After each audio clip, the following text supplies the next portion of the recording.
Wararka ka imaanaya magaalada Laascaanood ee gobolka Sool ayaa sheegaya in saaka subaxii hore uu dagaal halkaasi ka bilowday jihada wadada looga baxo dhinaca Burco.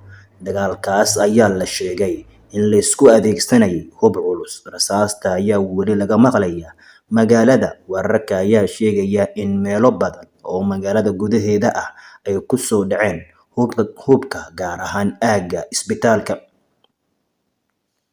Ilaa hadda wax faahfaahin ah kama aanan helin isbitaalada magaalada, balse goobjooge ayaa warbaahinta u sheegay in dhawaaqa ambalaasta qaadaysa dadka waxyeellada ay soo gaareen aad loo maqlayay. Dad goobjoogeyaal ah ayaa soo sheegay in ay ku waabariisteen daryanka madaafiicda labada dhinac ay isku adeegsanayaan, waxaana la sheegay in ciidanka militariga Somaliland ay jiho cusub ka soo weerareen xoogagga SSC. Salaadiinta ku sugan Laascaanood ayaa dhankooda warbaahinta u sheegay in weerar kaga yimid militariga Somaliland